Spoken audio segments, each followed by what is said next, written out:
Okay, we're on. Okay, Oh, wow, wait. I was really close to the We're mic when I here. did that. That's gonna be bad. People are gonna All complain. right, Josh, you do anything exciting this week?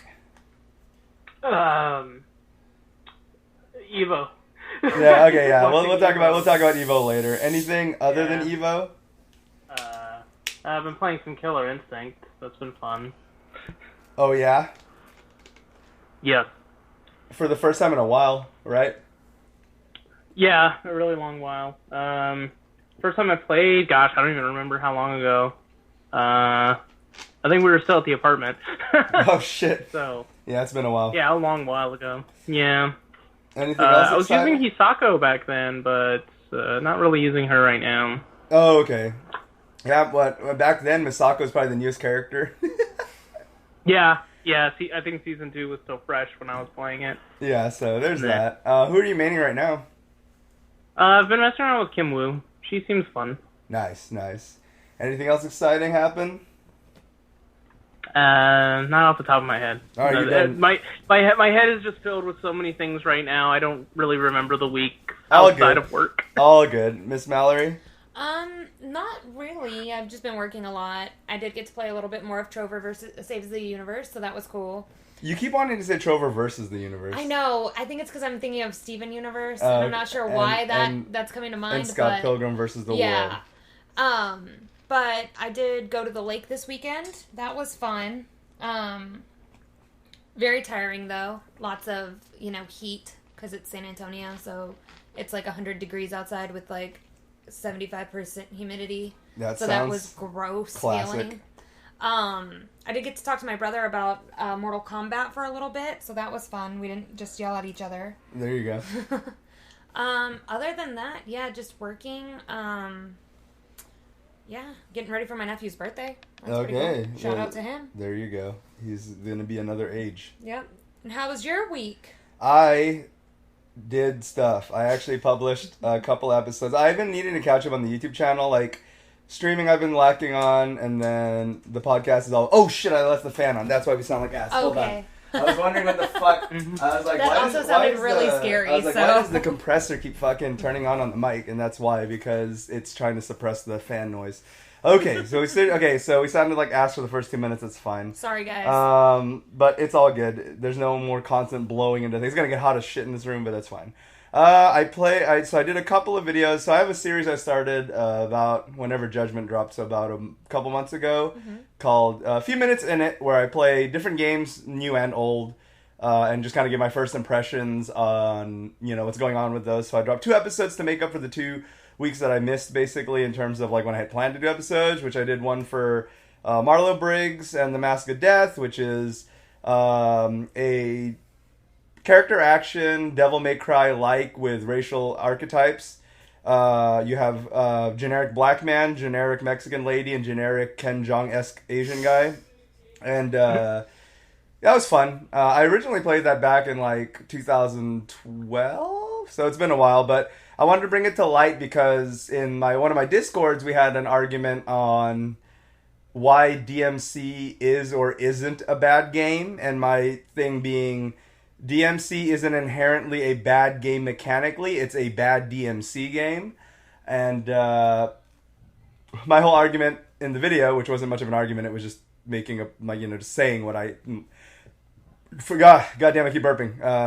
God forbid I express an opinion, because that always seems to be a fucking big problem. But my whole point in the video was, even if you can't be Platinum Games or Clover Studios when they were Clover Studios, so basically, obviously Platinum made the original Devil May Cries and all that stuff, then they went on to do Bayonetta, Revengeance, and they're just known for that style. But just because you can't be Platinum Games doesn't mean you have to be as bad as Ninja Theory.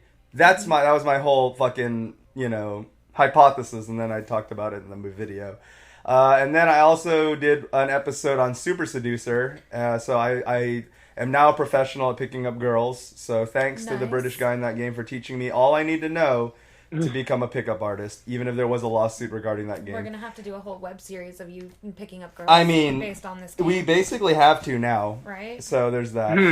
The first thing on the docket is Blair Witch game. They announced it at E3, and then they dropped a trailer recently. Just to get you caught up, Josh, basically, it looks like Outlast-like game. The thing about Outlast-likes are, there were a lot of them, obviously, when Outlast was still new, but the problem being that hasn't been the hotness in a while, not to mention Outlast itself kind of shit the bed in Outlast 2. So even Outlast couldn't be Outlast in the sequel. So I don't know. I personally have never been a big fan of the Blair Witch movie. There's more than one. I've only seen the first one. As I'm sure there's most like 3 people, now, right? Yeah, there's 3 now, and then there's supposed to be like another one coming. But a lot of my horror head like friends, like just love all sorts of horror. I could never get into that. But the people I know that are into it are like really into it. They do say that aside the first one, first of all, apparently the source material, whatever, I don't know if it's a book or whatever, that the original Blair Witch was based on is actually good. And then on top of that, the second and third one are apparently good horror movies. So I don't know. I never seen them. I could be wrong. Well, I couldn't be wrong because I never said that. This is not my opinion. But apparently that's that. I don't know. Do you guys have much experience with Blair Witch Project aside maybe seeing the first one? I've seen the first 2 films. I didn't even know they were based off books or anything. I don't know. There's something that was. I want to. I've been wanting to see the new one they made, but I never got around to it. But I wasn't a fan of the first 2. Okay, so not a fan of the first 2. So you, from what I gather, from what I've heard, you may not like the third one then. But if you ever do see it, do let me know. But yeah, I don't know. In the second one, I'm playing for time because Mallory's looking it up still. In the second one, is it not? It's not like that POV camera. It's like basically not pre-Outlast style, is it? No, it's just like a regular film. Except it just uses the lore of the Blair Witch. Okay. Do they reference the first one at all? Like, kind of like, oh, we found this videotape. Yeah, I think they do. I think they reference that. Okay. And do they show the witch? Is there really a witch? No, I think somebody just ends up getting, like, possessed by the witch or something like that. Oh, so it's almost like an exorcism? That's what I remember. I'm pretty sure that's what I remember. Someone gets possessed and ends up killing people. Were you on some sort of substance when you saw this video, sir? No. I was just... It's just not memorable. It's just not memorable. It really wasn't. I just remember watching it and hating it. Like, I watched it with my stepbrothers. Okay. Yeah, I remember we were just, like, shitting on it the entire time we were watching it. Yeah, it's hard not to do that to some movies. All right, what's the news? What is it based on? All right, so it's just a myth of a local legend. Oh, so it's like the Slender Man. Yeah. Okay. Okay. Yeah, so it's just a creepy story that's out in the middle of nowhere. Speaking of Slender Man, I can't believe they're still making... They have, like, there's, like, a Slender Man movie that came out, like, months ago. Mm-hmm. Like, this is still a thing. It's just like, what the fuck? A little over a year, yeah. Yeah, I don't know. It looks... I saw it in theaters. Oh, did you? Oh, wow. I did. I actually watched it. So, in the trailer... Now I need to ask you this. We're going to go into Slendercast. Anyways, from what I saw... So there was a movie, a legally distinct Slender Man movie that came out a few years ago with, like... It's not Sandra Bullock, was it? No. There was someone... The tall man. The tall man, yeah. And it was basically, you could tell that it was supposed to be Slender Man, but not. This one is just straight up Slender Man. With that being the case, it looked like, because Vincent and I actually played and beat the second Slender Man game, like all the way through. It was actually a pretty scary game because it was more than just pages. Like, it evolved. There were more monsters than just Slender Man, and there was actually a storyline. There was a secret ending that him and I ended up getting, and it was a pretty scary experience. Him and I did a full play of the game in one sitting, 5 hours one night, and just went from like 11 to like 4 in the morning, fucking beating the second Slender Man game, and it really seemed like it pulled heavy from that game in terms of the narrative, which is like some sort of like, there's some murder related to it, and then now these haunting this because the murder happened, like that. What did you think of the movie overall? I mean, it wasn't that great. It really wasn't that great. So it's as bad as I assumed. It has, yeah, it has potential. You can kind of think of it as like a modern. It pretty much is a modern Freddy Krueger in a way.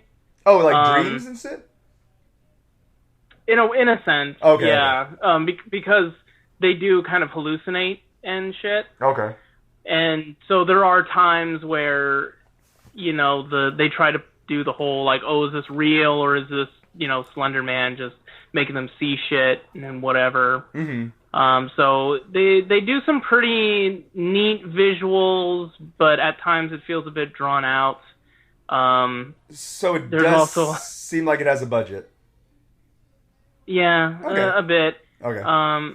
Slender Man kind of doesn't make too much of an appearance, and I have mixed feelings. Like, some people thought he looked really stupid when he showed up. I thought he looked okay. It's hard to have a expectation of that, right? Because Slender Man, at least in the OG game that went viral, is obviously just blank dummy man in a suit because he was just a shitty model that someone did a creepypasta game off of, basically. Yeah, like I think the trick to Slender Man is you don't really want to put too much focus on him. You kind of just want him to be the atmosphere. And the second game... Oh, sorry.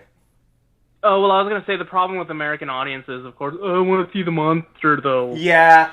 I know. Wasn't there... was it one of the Godzilla movies where a lot of people complained that Godzilla wasn't in it enough or something like that? Like, I think it was the 2014 one. The 2014 one? Okay. I mean, in a Godzilla... This is probably a really bad parallel, but my whole point was going to be is that you're right, though. I think that the American need to have to be overexposed to the monster is really ridiculous sometimes, because you gotta really, like... Sometimes, if it's done well, the work up to the monster is what should be the exciting part. More so than just overly using the 3D model of the monster over and over and over and over again. Yeah. But I don't know. Yeah, it can be. I mean, like that movie Bird Box. I thought that was okay, but I know a lot of people that don't like it. It's all because they didn't get to see the monsters. Yeah. So my whole thing wasn't really the monster. It was just I thought the movie was shitty. But that's just my opinion. But do you know the hilarious story about the monster and why they didn't end up showing it? I don't know if I heard that much about it. No. So and this is for real. You can look this up. Not believe me, but so there was gonna be. Towards the end, you were actually supposed to eventually see the monster and then actually see it more as it starts to chase them more intimately, instead of just the voices and the whistle. Spoilers, guys, Bird Box. Anyways, and there was they're like, oh, you're here, and then the kids, oh no, they're tricking the blind kids. They're gonna walk towards the monster. Anyways, so there was eventually supposed to be a scene where Sandra Bullock does see the monster, and they show it for the first time. And it's supposed to be this whole thing, and she sees it, but she resists somehow, even though everyone else went nuts. And then she, her will to save the children gets her to still power through it, even though she does see the monster. But what happened is the monster looked so stupid, she couldn't film the scene without laughing every single time, because the monster looks like the dumbest shit on earth. It looks like a fucking Muppet for some fucking reason. It looks really bad. And they just were just like, you know what? Fuck this. You're not looking at anything now, and we're just going to cut the monster out because you keep laughing, and this is obviously dumb. I think that was a better decision. It was. So, even though I shit on the movie, I will say that that's a good director's call to cut it. Because when your lead actress, Sandra Bullock, is a fantastic actress, if she can't even keep her shit together in a movie where she's supposed to be serious... you got a problem. And I think it was a good call for that. But enough about Bird Box. Miss Mallory, any experience with Blair Witch or Slender Man before we move on? So I was actually really scared of Blair Witch because we watched it one night back when it was at Blockbuster. Well, which is when we were still young and babies. What? For the older generation. For our generation. So we had rented it, and where I lived with my grandparents was like this dirt road almost. It was like it. Yeah, and it's like dark. That's you can't the worst. really see the city or anything, so it's just like these two houses on a hill, basically. And I remember I was so creeped out I would not sleep like alone for a while. So my sisters pretty much hated me because I was like, no. But I'm actually really excited for the game because I watched the trailer. And yeah, Sorry, I looked it up. I looked up the Bird Box challenge. Pulled up a picture. for the- Josh, So please, I'm sorry, I clipped the mic. Josh, look up a picture of the Bird Hold on, Box I'm gonna monster. send it to you, Josh. Oh, I'm never gonna mind. get She's in gonna our send group it to you so you can look at it. Okay. While we do this. All right. But so I was actually really scared for a while. I'm not scared of this thing though, because that's ridiculous looking. But then, Get like seeing get the terrified, Oh, Josh. geez. now I'm like, Josh, get terrified. Oh, Oh, wow. and then I demand my Gabbard. It's it a looks baby. like a baby. The monster's a baby. That's the secret. She was Like scared a of pregnancy all wrinkly along. Old baby. That's scary. It's a social commentary, Bird Box. Sorry, But anyways, guys. oh my But I'm God. actually really excited for this game. I probably won't be able to, play it all the way through at night. I'm not gonna in the play it all dark. the way at all because I'm a baby. But I'll play it. There you go. I You're definitely brave. will have to Play have my VR. sister. Oh gosh. you I'll be at my sister's Shit house yourself. doing that. Yeah. Um. And as far as Slenderman, the only thing I really kept up with was that that court case where the two Right. girls like nearly murdered. Was that their friend. okay? Yeah. I forget. That was a real thing, right? Because sometimes Yeah. I get mixed Yeah. up with the lore Like and the they not. were, there were two little girls. Yeah, that was and they that was invited- real, unfortunately. Okay. I think it should still be on HBO if you happen to have A access documentary. To Yeah. Okay. Yeah. But Yeah. basically, what happened is these two girls they went and invited this other girl to their house And for a killed her. slumber party. No, they took her to the park. They were Uh-huh. gonna kill her, and then they were like, no. So then they took her to the park and they stabbed her in a bathroom, and she nearly died. And then they blamed it on Slenderman. But it turns out like they have mental health issues that they weren't addressing. Yeah, I think one of them definitely did. Mm-hmm. And Like, the other One one. has she was later schizophrenia. diagnosed with schizophrenia. Yeah. I don't know about the other girl. I don't know Okay. if she was Okay. diagnosed with I'll anything. probably watch it then. It's It a good sounds watch. interesting. Okay, Yeah. I'll probably check it out. Moving on, we have Man of Medan. Have you guys heard of Man of Medan yet? It's from the creators of Until Dawn. Until Dawn was a great game. Yeah. It took that B-side horror, dumbass teens fucking in the park type of movie, classic horror shit, and did a very that was good job. definitely a sleeper hit. It was a hardcore sleeper hit, yeah. Super massive games, not Super Giant. Super Giant did Bastion and Transistor stuff. Super massive games did Until Dawn, and what they said is, look, Until Dawn ended up doing pretty damn good for our sake. We consider it a success. We're not EA, so we actually say, hey, good numbers when they're good numbers. And what ended up happening is they were like, yeah, Until Dawn was big, but we didn't want to do an Until Dawn 2 because we're just tired of the market sequelizing everything. So what they're doing now is they're starting a new anthology series called The Dark Pictures or something like that. And Man of Medan is going to be the first in that series of games. It's graphically especially very similar, so very beautiful like Until Dawn. And basically the different dumb teens, but dumb teens go out because, they're privileged and rich and go out on their yacht. And they got to the ocean. And when they get there, they start to experience weird things like time seems to twist and there seems to be all sorts of interesting things that are happening. So it draws them to it. They're like, whoa, every time we go to this part of the lake, this cool shit happens. Dude. And they keep going back and and of course, you have the one girl who's always like, I told you not to fuck with it. And then they go fuck with it. Don't they go underwater? Yeah, they go underwater, and that's where they airplane? experience. Yeah. They experience it in the little airplane thingy that they go to, and basically, they go in too deep, and then they end up getting pulled into this weird, wacky adventures. But the cool thing about the way it works that they don't show in this trailer, but I did see builds because it has been on the convention circuit lately, so people have played it.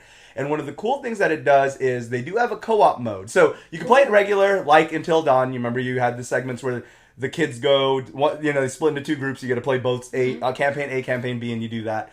And obviously they could all die. You could play Until Dawn, and your choices, sometimes in very quick QTEs, could wipe out a character. Yeah. When you do your co-op game, you guys play both sides simultaneously. Ooh. So when you guys meet on the other side, you go, I don't know the characters' names, but you'll be like, "Where's Fred? I know one is Alex. What did you do? What? Oh, Alex. Okay. Yeah, I think one's What name is did what did you do? Why is Alex gone? And like you don't know why because your co-op partner is the one who played that segment. And on top of that, they can sometimes have to get to a point where they make a decision that may fuck your group of characters over. Oh, shit. So be like, "Oh shit, we made a deal with this creature, so we're gonna get so and so killed." And you don't know that that's just about to happen. So you can only really play it so many times before you kind of already know. Once you play Campaign A and Campaign B and you guys switch off and maybe play it one more time again, it's basically like a 2-and-done type game. Until Dawn was very interesting because you could try to see which endings you could get. I'll never forget the ending that Vincent and I got because he got so what the fuck at the end because he sometimes doesn't pay attention when we play games. And basically what happened is we did really good. We lost like one character because he pissed another character off and she got him killed. And so we almost made it like we were like 90% healthy all the way through, right? At the very end, spoilers. At the very end, Vincent had to make a decision. I guess he didn't understand lighting up a lighter in a room full of gas would get everyone killed. So it's like, QTE, hurry. Do you sack this guy and go out and take the creature and let everyone run away? Or do you hit your lighter? And for some reason, he's like, hit the lighter. And everyone like fucking died, except for like one or two people that ended up surviving. And that I was was like right at the ending sequence, wasn't it? Yep, exactly. And then Vincent goes, "Oh, dude, I didn't know that was gonna happen." And I was just like, "You didn't know if you lit the lighter that the room would blow up? There's gas in it. I didn't see the gas." Anyways, that makes me think of. Of course, you're not gonna see the gas. I didn't even think about it that way. God damn it. But yeah, Until Dawn. Did you guys enjoy it?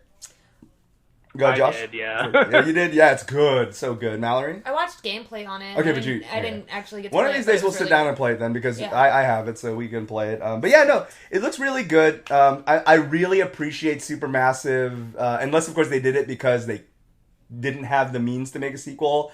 But I believe them. Doing this anthology thing, it really seems like Until Dawn is like the beginning of this anthology, really. They could shift Until Dawn to be part of the Dark Picture series. I think it's a cool idea. You kind of do the same thing, but don't make it directly related because why should it be? And I don't know. I'm really looking forward to it. It looks pretty cool. It looks some cool monsters in there and stuff like that. And I think that the co-op thing is a cool mechanic. So, and for those of you who hated the stand still mechanic, because I didn't have issues with that, but some people seem to have issues. I don't know if it was controller calibration or something like that, but people seem to have issues where it says hold still and people's characters were still getting murked because it registered a move even to hold dead still or put the controller on the table. It would still register moving.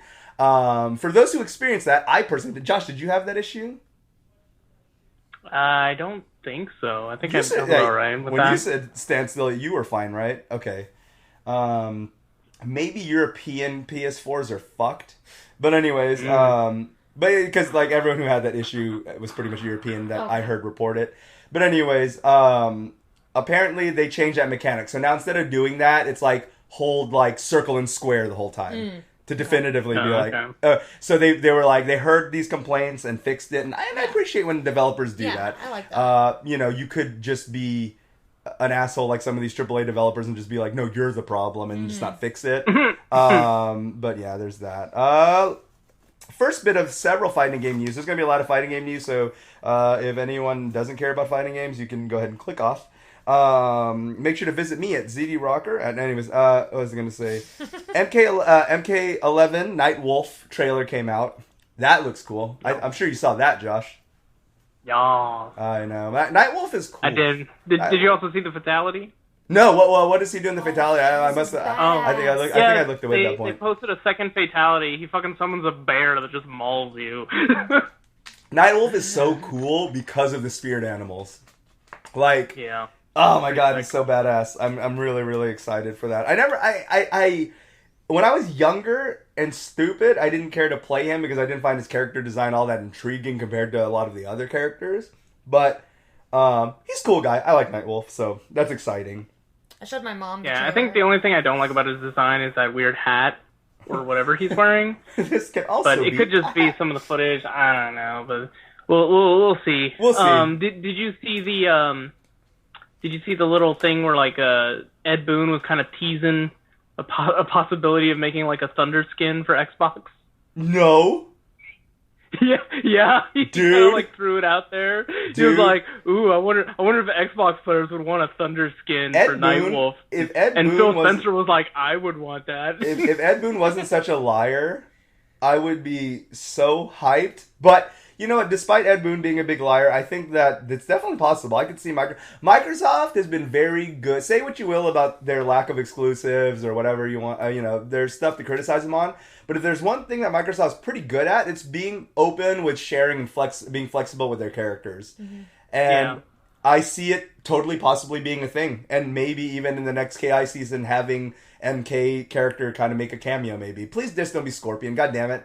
Like, Scorpion's cool, but Jesus Christ. Give someone else a chance to have a cool cameo. I want Jax and TJ Combo to fight each other. Oh, damn. The ultimate showdown. Cool. God, KI's music's so good. I remember when KI Xbox One came out. I called it that because I forgot what year it was.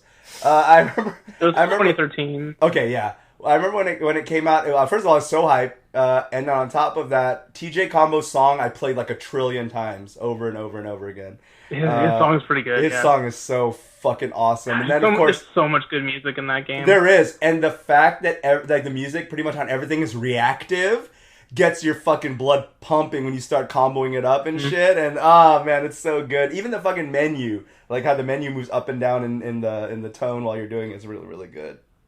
God damn it, KI. You're so awesome. But yeah, there's that. I also shared a trailer, Devil's Hunt. It looks weird.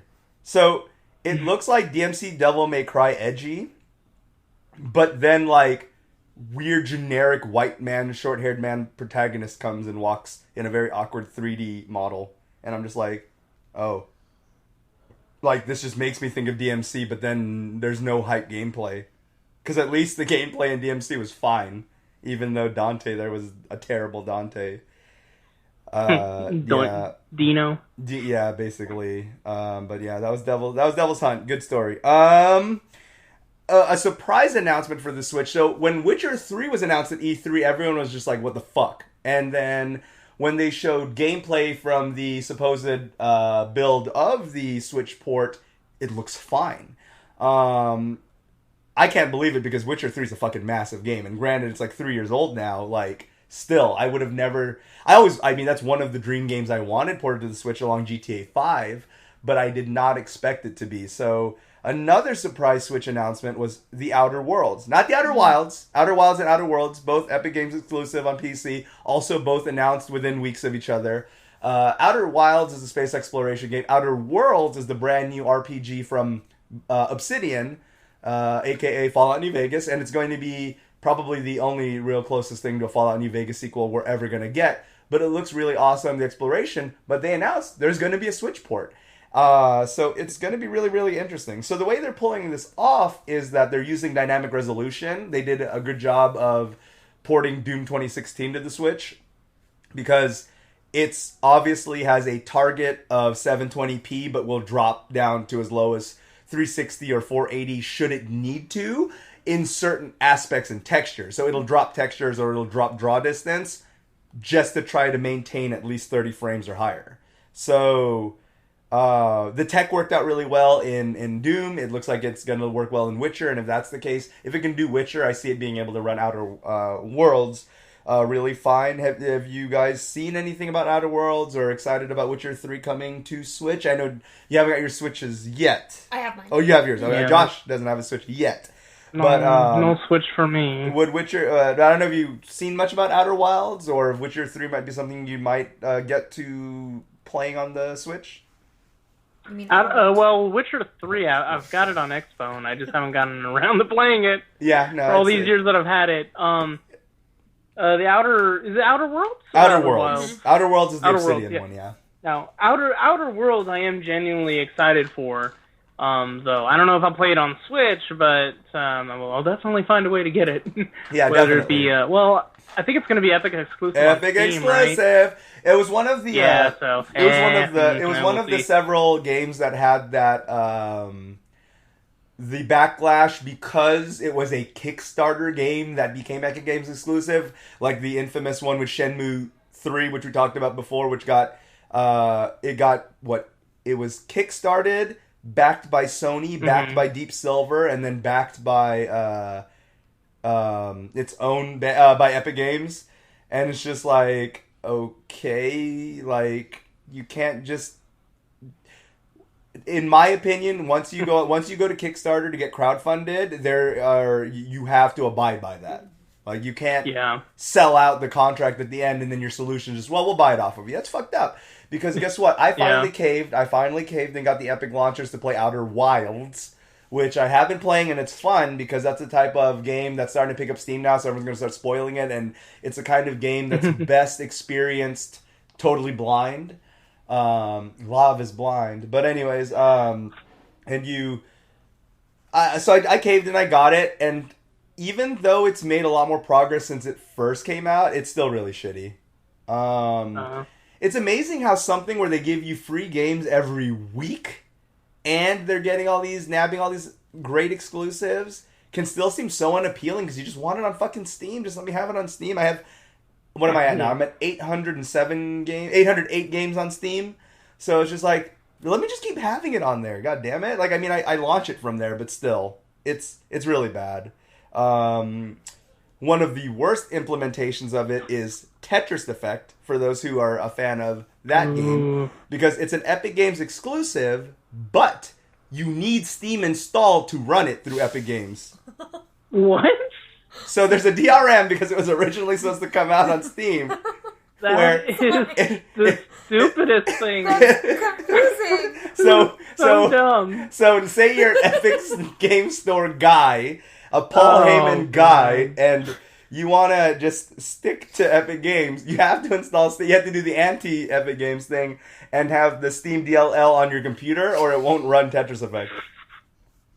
Jeez. So this is the world. Tetris Effect does look cool though. Like I know it came out on PS4. Yeah. I've been wanting to get it, but yeah, I've kind of just been waiting for it to drop in price. Yeah, for sure. It's definitely worth grabbing on a price drop. I like Tetris, but there's so many games out there, it makes it hard to be high on the priority list. But it's a lot of fun, and one of the coolest ways to experience it. It's one of the few games I've really played a lot on. It looks beautiful, dude. Yeah. VR. Playing it in VR is fantastic. Like, I almost want to get a PSVR just to play Tetris Effect. But it's really good. Like, the depth of field and everything, like, it sounds weird to be like, oh, play Tetris Effect in 3D. Like, I mean, VR... it's hard to explain, but when you experience it, you'll know what I mean. Like, it really is an experience. So there's that. Yeah. No, I saw a video where they got like a veteran Tetris player, and he played it, and it just looked amazing. God, doesn't it? Oh God, it's so good. Yeah, my friend and I have been playing a competitive browser Tetris because he doesn't have it, unfortunately. But it's fun. It's a lot of fun. That and Tetris 99. Are both really, really good.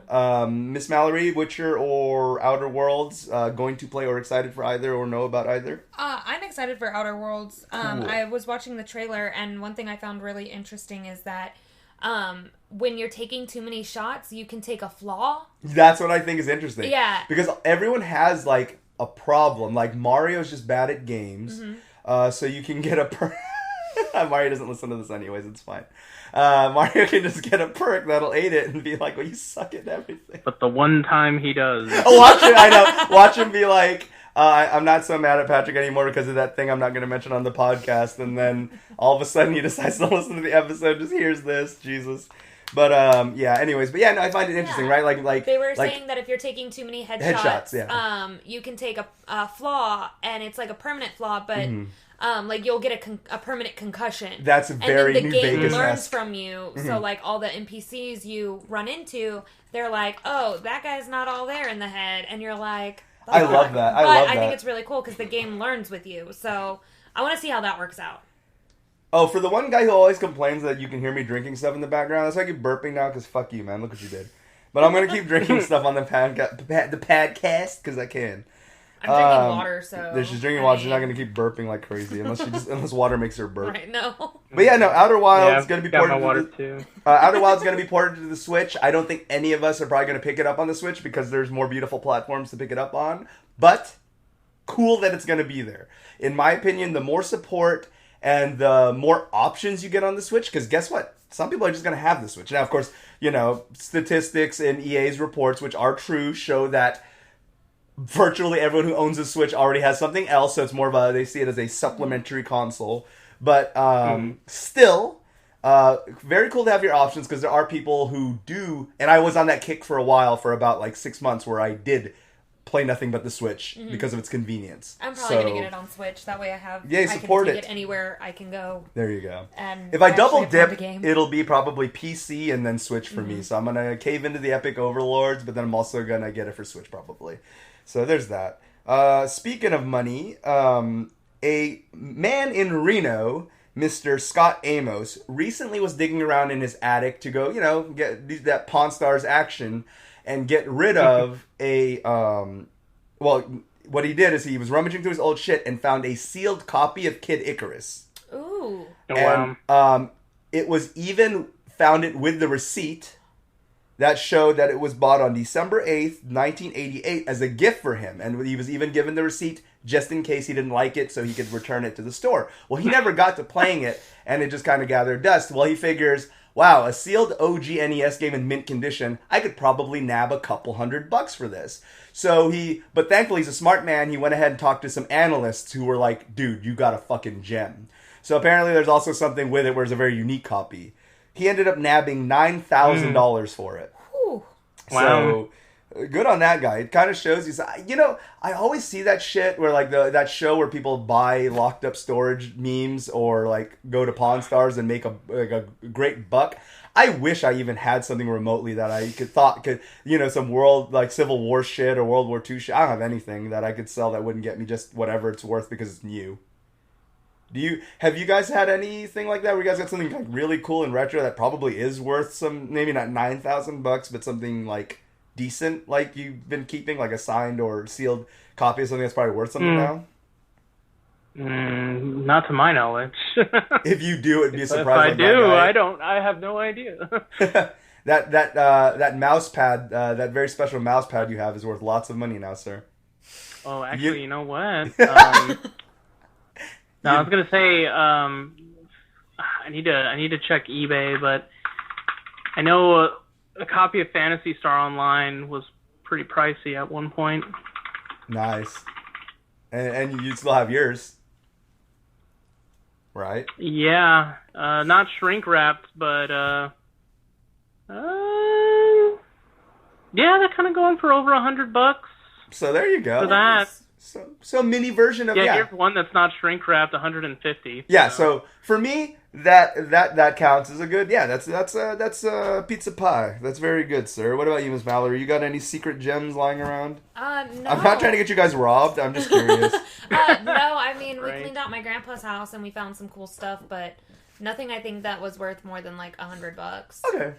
I think there was one coin that was estimated at something high, but not really that high. Yeah, just okay, it's a 50-cent coin that's worth $100. Yeah, I think we all got $2 bills because we found a whole bunch of them. $2 bills are always cool. I've always kept mine. Just always I used to have a whole bunch of those. Yeah, they're always really cool. I remember this one crazy lady would always, one of the places I worked at in the past would always pay with $2 bills. So I would always be like, "Do you just know where all these are hidden, or are you printing these yourself?" But I never knew. I got it from the loot cave. The loot cave, yes. She exploited the Destiny glitch when it was day one, and she was shooting at the cave to get loot, and then she found a bunch of $2 bills. Yep. There you go. That's how you get those. That's how you get it. Okay, so I played Wolfenstein Youngblood. That was something I did. I'm gonna do a first impressions video of it, but I'm trying to think about how not to get crucified hard, because I don't think I should get crucified hard. Because it doesn't seem to be doing very well either. And mini review. So Wolfenstein Youngblood sounded interesting, but I was a little wary. You play as the twin daughters of BJ Blazkowicz and Blazkowicz, and BJ's a cool guy. And you play as his daughters, and there's a lot of focus on co-op and stuff like that. And I'm not even going to hammer into the microtransactions that they added as soon as they dropped co-op play and stuff like that. That's a thing, but I can complain about that day and night. It is a problem, whatever. Jim Sterling can talk about that instead because he's the king of that. But the thing that I had an issue with is the thing I had an issue with is that the girls are really cringy and and I didn't find it charming in the way that the girls in Life is Strange is cringy, because in Life is Strange everyone's a cringy hipster and says stuff like go fuck your selfie and stuff like that. And although it's very hard to tell someone about Life is Strange moments without wanting to kill yourself afterwards.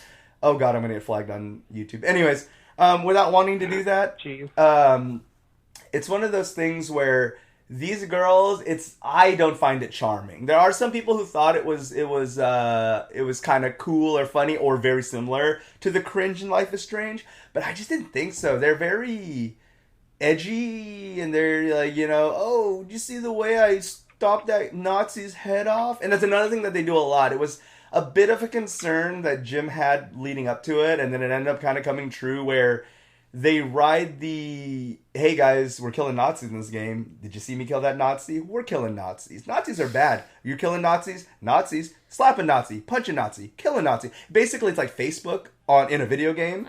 Where people are like, yes, we fucking, dude, okay, yes, Nazis are bad. We kill them, punch them, whatever. That's fine. Like, please stop saying it. You're not doing it. You're not going to, stop. And it's one of those things where at least they're doing it in the game. But my whole thing is just like, they hammer it home a little too on the nose, where it's just like, yes, that's actually the entire premise of the fucking game is to kill Nazis.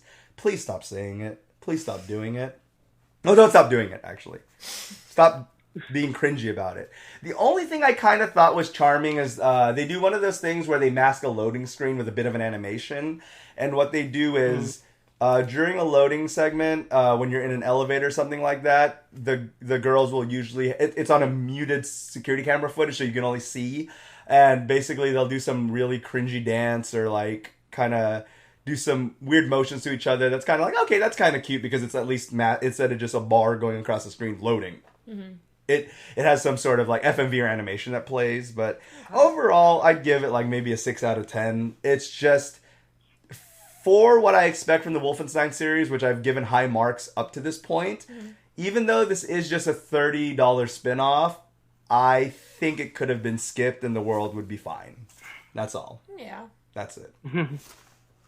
Speaking of stuff that should be skipped, you shouldn't skip out on our sponsor for today's podcast, Radio Public. Miss Mallory, have you ever heard of Radio Public? Not until we started this, so tell me more about them. Radio Public is one of the many services that you can find our fine podcast and many others on.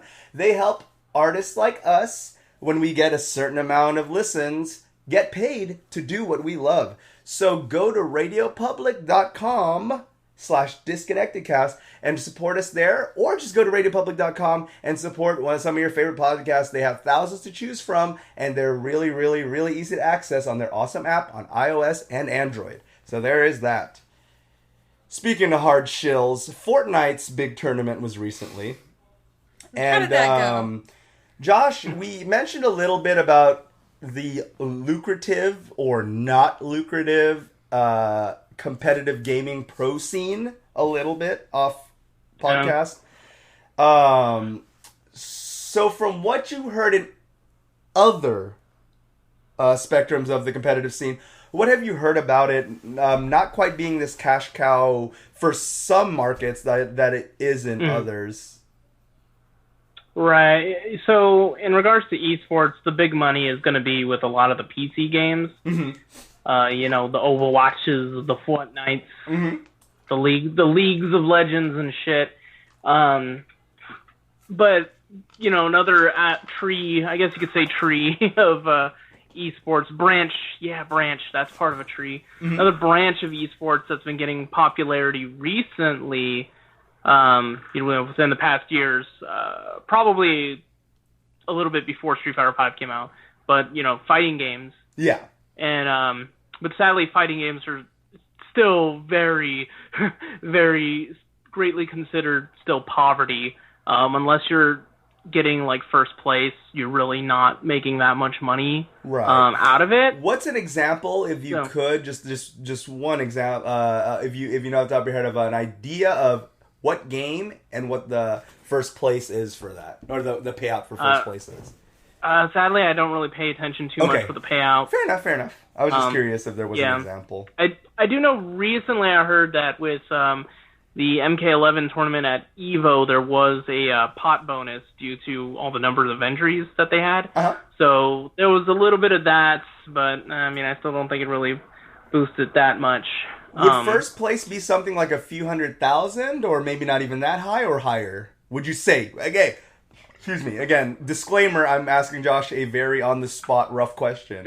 But yeah, I'm actually wondering if I can. So there was a 16-year-old gamer who won $4.3 million off of his Fortnite. Whoa! No, spoiler. Whoa! That's in the news. Hold on. Oh, crap. Dang it.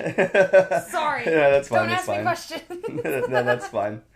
So I actually found a link here. Esports earnings for 2019. So here's Bonchan, who just won Street Fighter V. Okay. He just won $31,706. There you go. See, so that's pretty good. That's pretty good.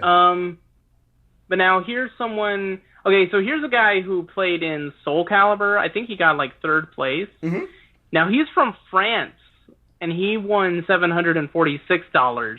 See? So someone tell me if that's going to pay for that plane trip and shit. Exactly, right? So the reason I'm going here, and this is where I'm going to segue back to supplement Josh's point, basically. So Josh, before he said all that, was basically like, all the money is more so in the Overwatch. I almost said overnights, God damn it.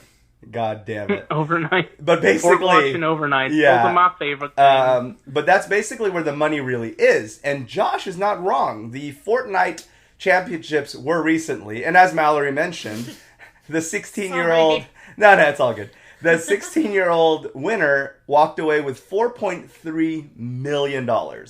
That is the number one payout at a Fortnite tournament. Now, that's pretty big deal, obviously. Second and third got a few million also, right? Can you guess, if you guys had to guess, unless you know the answer, don't cheat, but if you had to guess, what would you say, now, Josh, at EVO, what in a tournament, what would 50th place get paid in an EVO tournament? Nothing, 50th? Right? Fuck all, right? No, it's like, thanks for playing. Exactly. Can you guys guess? Here's a lanyard, I guess. Give us that lanyard back. No, anyways, can you guess what 50th place in the Fortnite tournament made? Yes, 50th place got a payout. Oh, jeez. I'm going to imagine it's probably a few thousand. Okay, Miss Mallory, what about you? I don't even know, because like my brain is still wrapped around this kid who got $4.3 million, and I'm like, I wonder if he's going to use that for college. Don't worry about that, kid, because 50th place got $100,000. That's right. 11th through 50th got like $100,000 each. So, play Fortnite, get bucks. That's basically it. Another interesting thing about the Fortnite tournament is second place was actually a controller player. One of the few in the tournament that used the controller and actually got second place.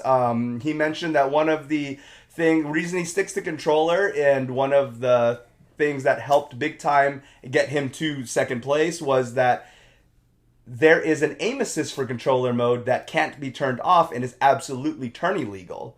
So it allows him to track and see people through stuff because of the auto aim. So, I personally think something like that should be changed and balanced, but I kind of don't blame him for sticking to pad if that's what works. I mean, we talked about this before, Josh, because I remember when I was trying to... I always think about dipping into fighting games before I just give up, and then I dip again and I give up.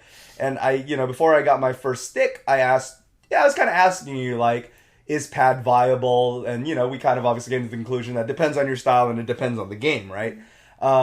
Because, even someone asked Wooly that at RTX and was just like, I really want to splurge on a stick, but I don't know if I could really get good at a stick, and I feel very comfortable in my games on controller. And Wooly's thing was like, well, try it if you know someone who does, or maybe you get an entry-level stick and see if you like it, because you may prefer pad, and some people do. Even at EVO, I'm sure it's not common, but I'm sure there's some pad players that make it up there. I think I remember hearing about Sonic Fox. Sonic Fox. Okay, there you go. God, yeah. Sonic Fox plays Dragon Ball Fighters on pad. So there you go. It's totally possible, and you can, and Sonic Fox is like the shit. Who beat him? Gohan or whatever? Goichi. And Goichi beat him at Dragon Ball Fighters. Yeah. And then Sonic Fox went on to win MK. Yeah, he got first place for MK11. Yeah, man, Sonic Fox, I have to give him the biggest kudos for, like, absolutely being out there as fuck and sticking true to his guns and being good. Letting the skill speak for itself. I absolutely admire him in that sense. Because, I mean, I could get into why that's a thing, but, I mean, it really is. He got a lot. When he first got on the scene, people thought he was just a weirdo. And then, like, now he's, like, the shit. So, there's that. Speaking of EVO... Eating since 12. Right. Speaking of EVO, I'll let you take over real quick, Josh. Recap of what you thought about this year's EVO and all that good stuff. What can you tell us about EVO worth mentioning in your opinion? Oh man. Okay. Well, I didn't watch all of the games. Friday, I spent most of my time Friday watching Soul Calibur. So most of it was just pools. I had it playing on my phone while I was at work, and then I got home and got to watch the rest of it. Mm-hmm. Yeah, so it was like 700 players, and they went through it all on Friday. Shit, that's wild. Yeah, finals were pretty good. Winners finals was such a crazy. I think it was winners finals was such a crazy match. It was more crazier than grand finals from what I've heard, because sadly I was falling asleep during grand finals. It goes on pretty late. Yeah, it was really late. Sadly I didn't catch most of grand finals, but a Japanese player won, an American player got second. So and who are they playing? Exciting. Who are they meeting?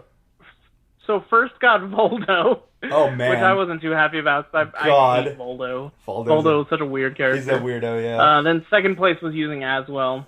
And I'm not an Aswell fan, but whatever. You're like, fuck these character choices, but it was pretty good, though. Yeah. It was a little disappointing afterwards because they didn't make any type of announcement at all. They literally just like, yay, thanks for coming to the tournament. Bye. I heard last year, I was listening to the old podcast because I've been going back in the Castle Super B / Best Friends Play catalog when I run out of current episodes, I go back. And I did hear when they I went through about a year or two backlog now where I've heard about EVO kind of having issues with, like, there was one year that, like, the winner of one of the pretty big games didn't even get, like, a real, like, acknowledgement or speech or anything. Like, they were just kind of like, this guy won anyways. And, like, it seems to have issues like that sometimes. Wow, I wonder when that was. I'm trying to, it was like maybe 2017. Yeah, I know usually if it's not on the main stage, there's not going to be, like, too much grandeur for it. Yeah. And I think Soul Calibur was one of the bigger titles that had a low, because that was like 700 entries. I think most of the other games had a bit more. Damn. That's a lot of bodies. Yeah. On Saturday, I got to watch the grand finals for Under Night in Birth. Oof! And they also announced a new game, right? Yes. After the game, after the tournament, they did announce a new game. Nice. I don't even remember the whole subtitle. Fucking the subtitles are ridiculous. Yeah, we were just talking about how ridiculous they were last crazy. Time. But that's cool. It looks cool though. I'm excited. I've heard it's great. Wooly has been playing that one a lot over the last few years, and he kind of said that I should have got on this train a long time ago, and he said he really likes it. So that's cool. Yeah. I'm hoping to. There's so much stuff coming out, but I want to put more time into Under Night. Mm-hmm. There's so many other games. Oh my God. There's a lot, man. It's fucking ridiculous. Yeah. But what else happened at EVO? We'll try to. Okay, so then after that, I pretty much just spent the rest of the day watching MK11. Kind of took a nap during pools, but Got to watch Grand Final. Nice. Pretty good stuff. It came down to Sonic Fox versus Dragon. Sonic Fox did send Dragon to losers, and then Dragon fought his way back. Damn, but, that's cool though. Yeah, he didn't get to reset the bracket, unfortunately, so Sonic Fox 3-0'd him in Grand Finals. Shit. But I mean, Dragon's a good player. Hell Kudos yeah, to him. that's cool. They didn't really make too many They didn't really make any announcements because the Nightwolf stuff already premiered, so whatever. Yeah. Let's see, so that was pretty much Saturday from what I watched. Mm-hmm. And then today they had their BB Tag finals. I don't really follow that game too much, but I watched it. It was cool. That's the Blaize Blue Cross tag? Yeah. Okay.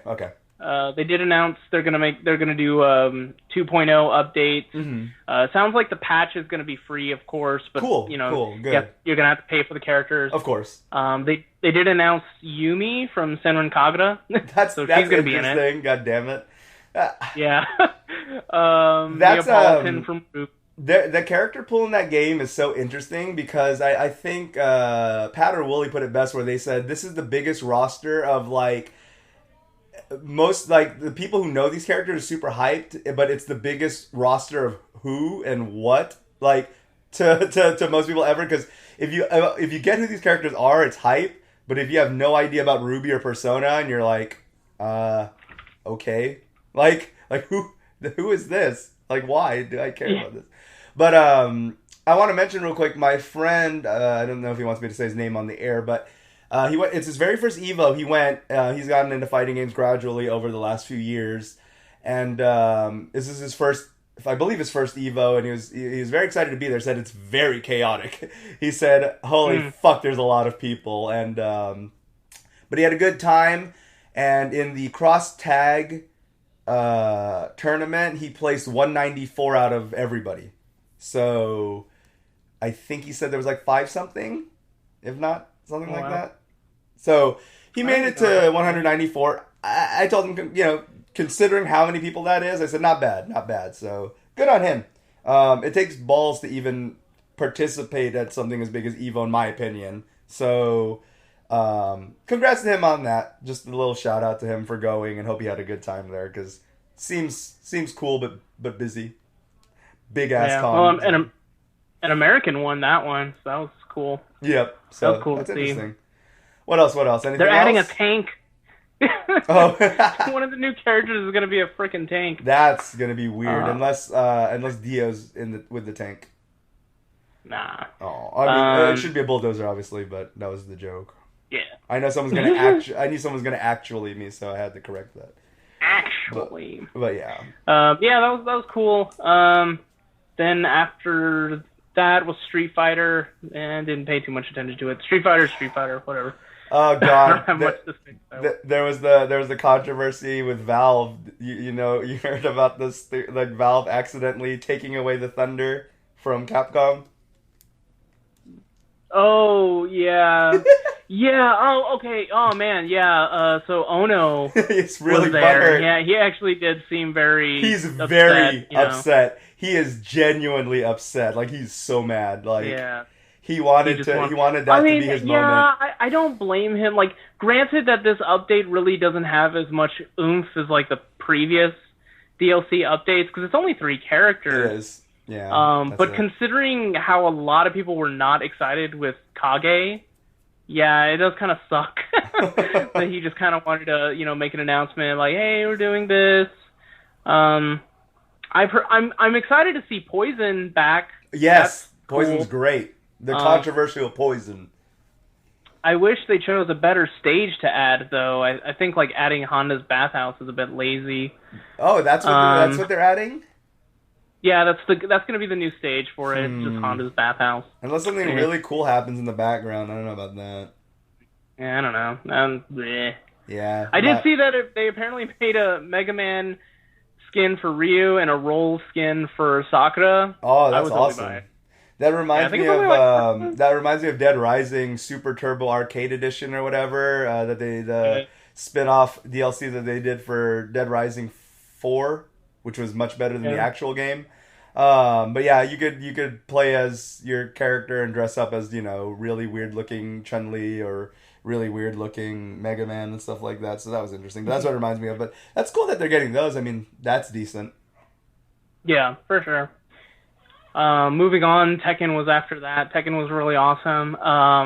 It had a very hype story because at Evo Japan, a player from Pakistan showed up, Arslan Ash, and he literally came out of nowhere, and he won.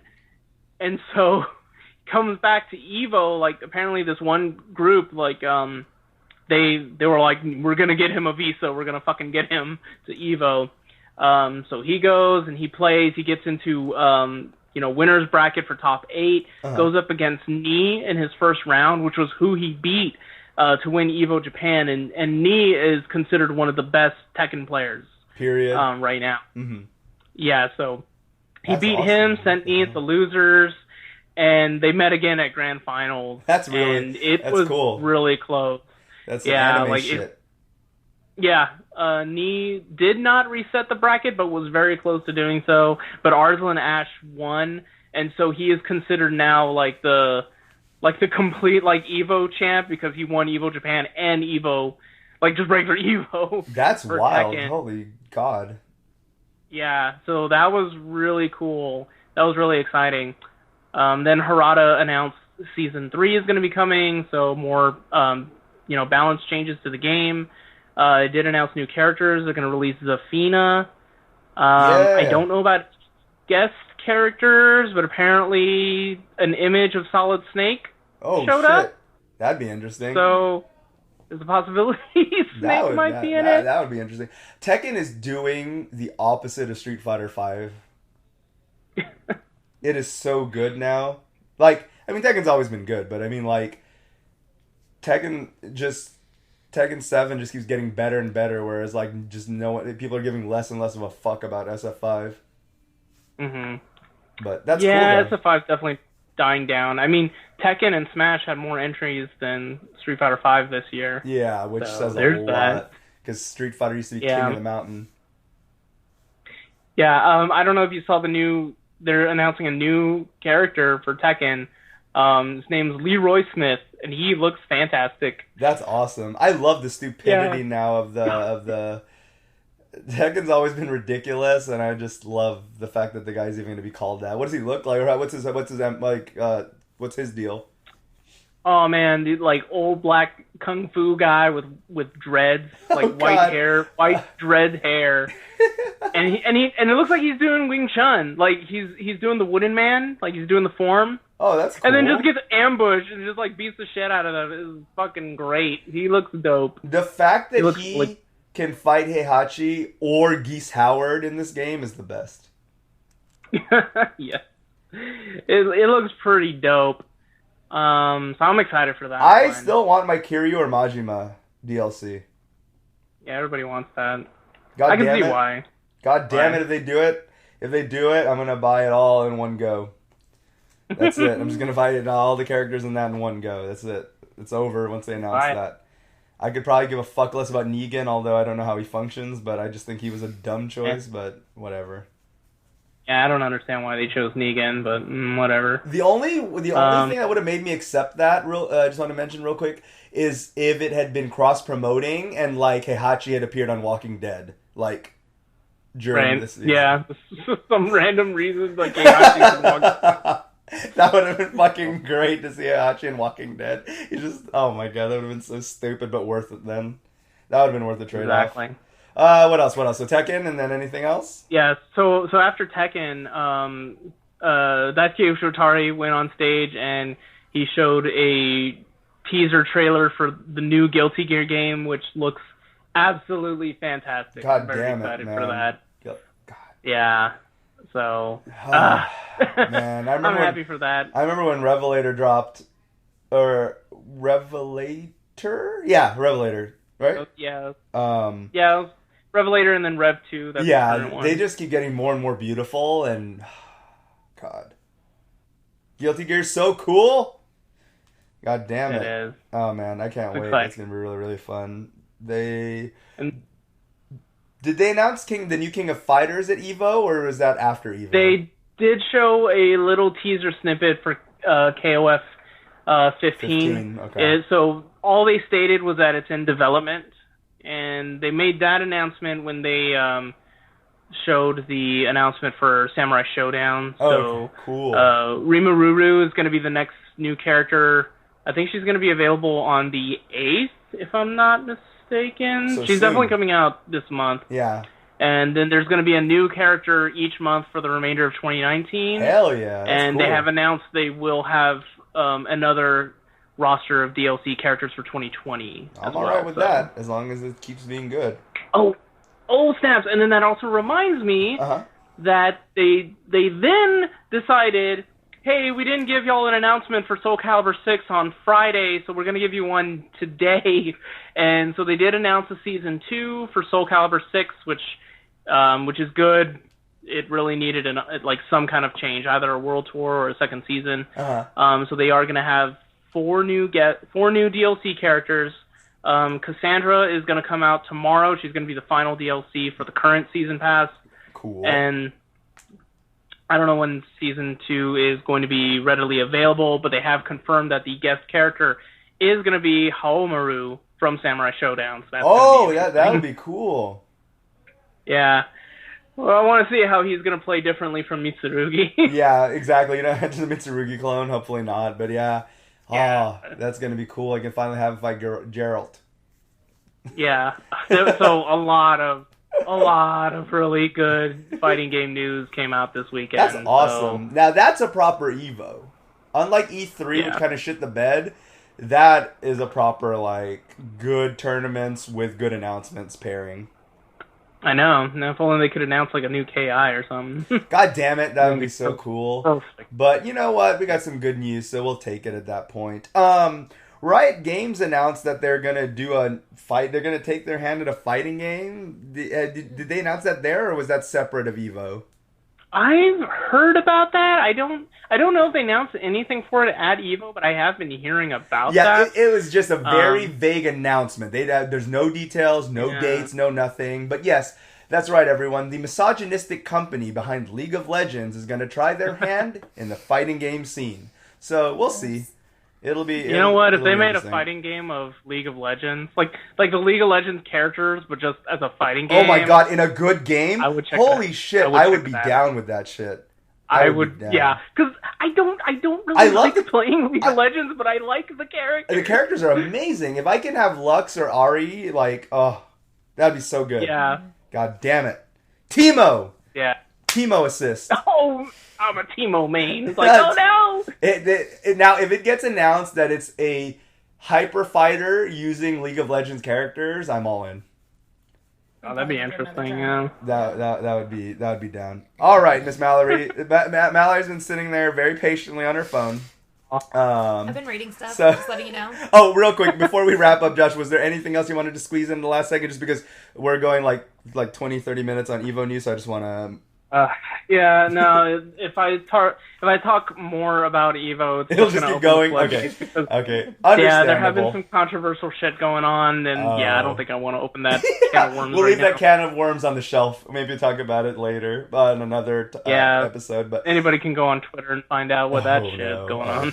Yeah, I can imagine. Miss Mallory, you mentioned to us earlier in the week, so I want you to go ahead and cover that. Then the GameStop layoff fiasco.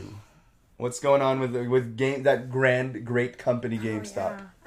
It's going great, actually. So like we talked about earlier this week in our little group chat, is that GameStop is actually laying off people. They laid off a 50+ district leaders from their stores, 6 regional leaders. They laid off multiple HR and LP staff in order to create their new retro retailer that's supposed to be going more towards esports, but esports are a lot of online games and not console games, apparently. Right, which Josh was actually, it ties in very well with Josh was saying earlier, is that The big bucks esports is in PCs games. Yeah. So they're not exactly sure how that's going to work right now, but they did lay off a bunch of people, and of course, just like nerd fashion, we all went to Reddit. Which, if you've read the Reddit on this, it is literally one of the funniest things I've read in a while, because it's literally people just talking shit about how bad of a company GameStop is, how they treat their employees, how people got fired. I'm loving these stories. Like there was a big... I love hearing about people getting fired. Right? Well, I don't like that part, but I do love the part where like they're calling GameStop out on their shit. So one of the big stories I was really interested in was the whole PS4 fiasco for Kingdom Hearts. Now, if you didn't hear about this, what they did was they had a certain amount of units they could sell. Well, the game? No, the PS4 console. The actual PS4, right? Exclusive console that came to the US. Mm-hmm. They oversold. They oversold intentionally. And then they sent out a nice little email a week before the game was released. You got a PS4. And said, yeah, that unfortunately we oversold our stock. And, yeah, so we're going to give you this $25 gift card. And you're just not going to receive it. Now... Thanks. One of the employees had come out and said that during that time, they were actually forced or pushed to oversell these consoles. So each store had a certain amount that they were supposed to sell, and it was way higher than what was actually available. And if they didn't, they were reprimanded, and they were then fired eventually. Mm-hmm. So I have been reading these terrible, terrible stories, and they're quite, like, some of them get really in-depth of just how they were treated at GameStop. Some were former employees who really loved the experience way back when, and now they just can't stand GameStop. So, and there's a nice little YouTube video I watched earlier today about how Reddit broke GameStop. So check that out. It's actually really funny, and I'll get you the link for this episode.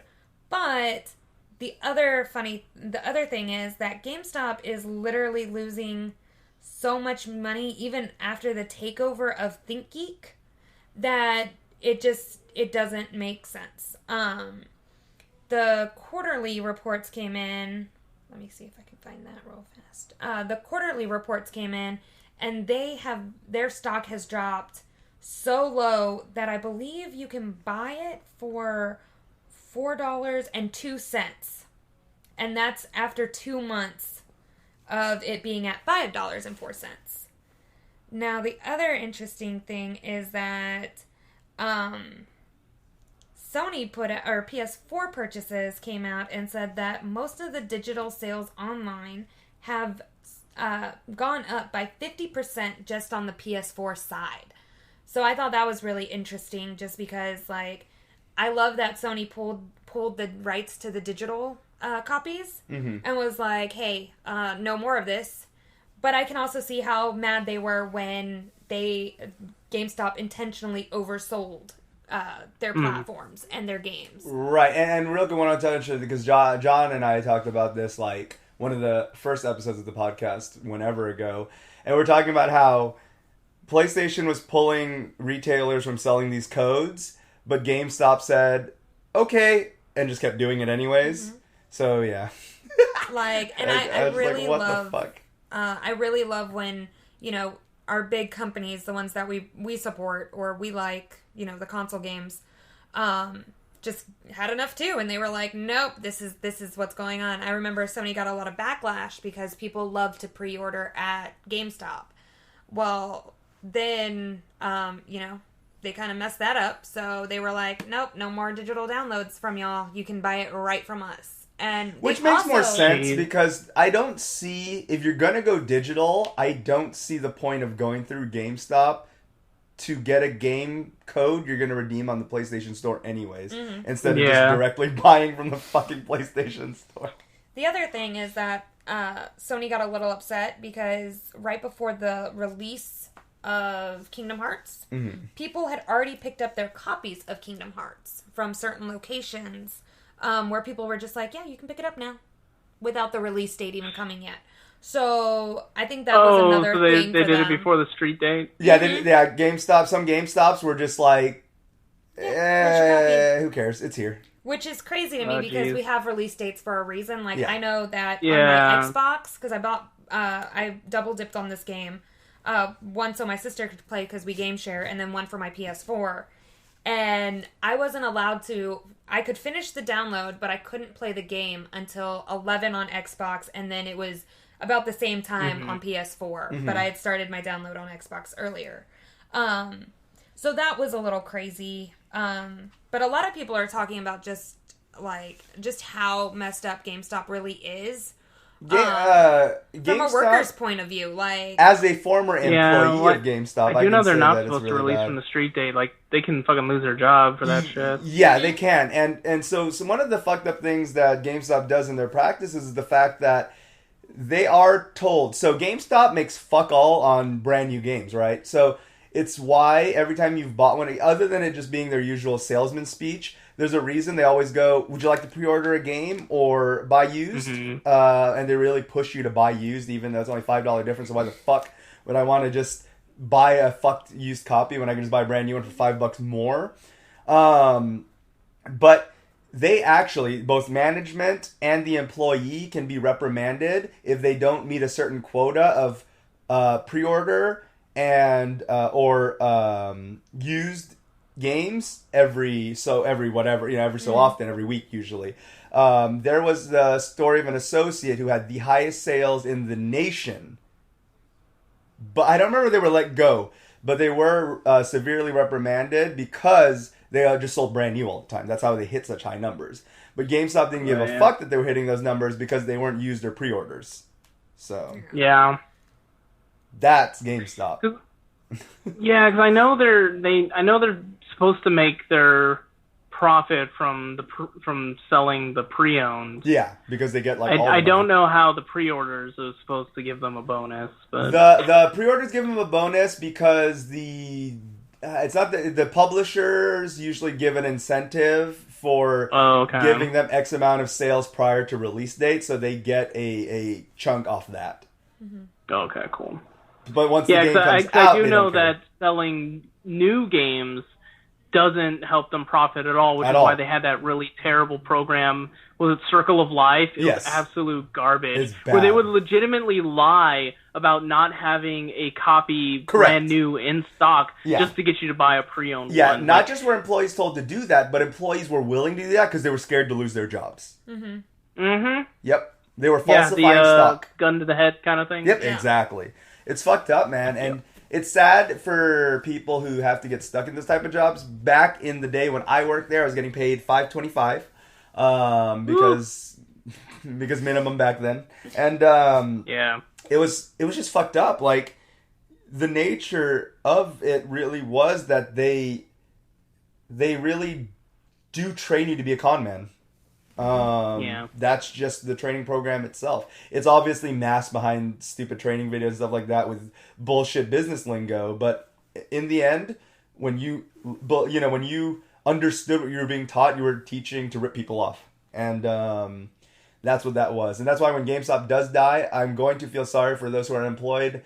Why you pledged your life to there, I don't know. Maybe you didn't have a choice. Maybe, that GED just did that. But in the end, I'm not going to feel sorry for the company, though, when they just fucking die. Because, again, they filed for bankruptcy a couple times already, and this is just... the water is already, at their fucking doorstep. So it's just a matter of time. So thank goodness, because that is just... It's just... I hope they don't see the next generation. They were really happy that PS5 and Project Scarlet was going to have disk drive still. I hope that doesn't matter for them, because I hope they're going to be well dead before the new consoles drop at the end of next year. I definitely do. Yeah, I mean... Oh, go on, sorry. I definitely do, I will miss the atmosphere of, going into GameStop and, talking to associates and stuff. Some of them are actually really nice. Yeah, Josh really had a good experience when he was asked what system he wanted Persona Q on. I remember that was... Oh, jeez. But anyways, I feel you, though. I feel you. But, we have so many little game shops here that you can walk into, and they usually have like a little bit of stock, if not much. But Yeah. I mean, it's gonna suck for the hard copy people who really want those hard copies. I know I If it's for a rare, old rare game, yeah. or like I know that for new games, when I buy like for Kingdom Hearts, I went out and bought the deluxe edition type of one, and I'm not sure exactly where to buy that after GameStop. But Right. I mean, I'm pretty sure you can order from like Sony Love that directly. velvety box. Though. Yeah. Yeah. And it works out just as well. But yeah, so I mean, as far as GameStop dying, like, it's not that big of a deal. Yeah, fuck them. Yeah, like stop being a shitty company. Yeah. Guys. And Mr. Josh, you're wrapping up thoughts on that? Yeah, well, I mean, so I used to work for them seasonally, Yeah. and let me tell you, that discount comes in handy during the holiday season. Absolutely. But yeah, I never. Clearly, they never decided to keep me there, which was fine by me. I was only doing it as a second job, but because I didn't push on a lot of that stuff, I literally was just there and was like, "Oh, hey, you want to buy this? Okay, cool. Do you want the warranty? I guess." Or they just ask some question. You I weren't didn't. a snake. Yeah, I didn't care about making sales because the way that I am, it's just, more than likely you're going to come in knowing what you're going to want. If you Right. don't, then you're clearly going to ask for help. Exactly. Yeah. Yep, I believe Yeah, in so that was my mentality working there.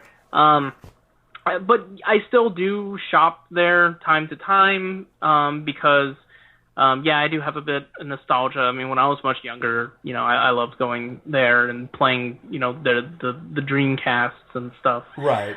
When they would have on display.